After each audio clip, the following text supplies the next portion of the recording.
குர்ஆன்ல ஒரு சூரா இருக்கு, சூரத்து மரியம். அந்த மரியமுடைய அத்தியாயத்தின் ஆரம்பத்தில் அல்லாஹ் பேசுகிற போதே ஜக்கரியா அலைஹிஸ்ஸலாம் அவர்களை குறித்து அல்லாஹ் பேசுறான்.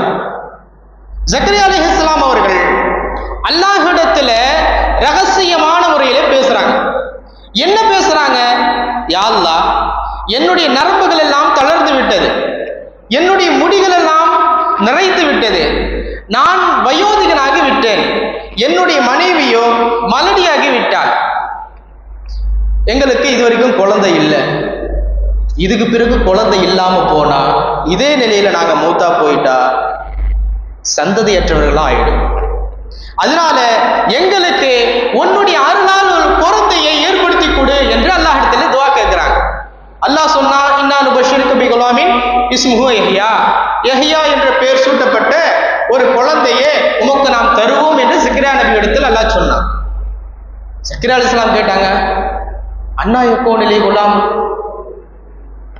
எனக்கு தான் வயசாகி போச்சு, என் மனைவியும் குழந்தை பெற்றெடுக்க முடியாத நிலையில் இருக்கிறாங்க, எல்லாமே முடிஞ்சு போச்சு, காலம் கடந்து போச்சு, வயோதிக நிலை, இந்த நேரத்தில் எங்களுக்கு எப்படி குழந்தை பிறக்கும் என்று அல்லாஹ்ட்ட கேட்கும்போது அல்லாஹ் சொன்னா, கால கதாலிக், விஷயம் அவ்வாறு தான், குழந்தை பிறக்கணும் பிறக்கும்.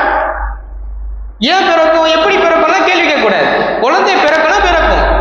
அல்லாஹ் ஒரு காரணத்தோடு சொன்னா, இதுக்கு முன்னாடி நீங்க இருந்தீங்களா, இதுக்கு முன்னாடி நீங்க இருந்தீங்களா? இல்ல, இல்லாமையிலிருந்து உங்களை நான் உருவாக்கி இருக்கிற போது உங்களிலிருந்து ஒரு சிசுவை உருவாக்குவதற்கு எனக்கு சக்தி கிடையாதா?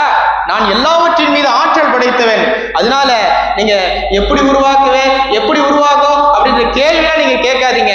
உருவாக்கணும் உருவாகும், குழந்தை தருவனா தருவ நிச்சயமாக, அது என்னுடைய சக்திக்கு உட்பட்டது, என்னுடைய ஆற்றலுக்கு உட்பட்டது என்று அல்லாஹ் சொன்னான். அப்ப அந்த நேரத்துல ஜக்கரியா அலைஹிஸ்ஸலாம் அல்லாஹ்ட்ட கேட்டாங்க, கால ரப்பி ஜஅல்னி ஆயா, சரி எங்களுக்கு குழந்தை பிறக்குன்னு சொல்லிட்டேன், அந்த குழந்தை பிறப்பதற்கான அடையாளம் ஏதாவது இருக்கா, அடையாளம் ஏதாவது இருக்கா? ஏன்னா இத்தனை வருட காலம் கடந்து போச்சு, குழந்தை பிறக்கிறதுனா என்னன்னே தெரியாது, இப்ப குழந்தை புதுசா பிறக்க போகுது, இதற்கான ஏதாவது அடையாளம் இருக்கா? அல்லாஹ்ட்ட கேட்கும், அல்லாஹ் சொன்னா இருக்கு. கால ஆயத்துக்க அல்லாஹ் துக்கல்லி மன்னாச சலாச லயாலின் செவியா, அதற்கான அடையாளம் என்ன தெரியுமா? நீங்க 3 நாட்கள் மக்கள்கிட்ட பேசவே மாட்டீங்கன்னு அல்லாஹ் 5 நாள் பேச மாட்டீங்கன்னு சொல்லல, 10 நாள் பேச மாட்டீங்கன்னு சொல்லல, 1 நாள் பேச மாட்டீங்கன்னு சொல்லல, 3 நாட்கள் பேச மாட்டீர்கள் என்று 3 நாட்களை குறிப்பிட்டு அல்லாஹ் சொன்னான். இப்ப இந்த இடத்துல பாருங்க, அல்லாஹ்விடத்துல முன்னாடி சொன்ன அந்த வசனத்திலும் இப்போது சொல்லக்கூடிய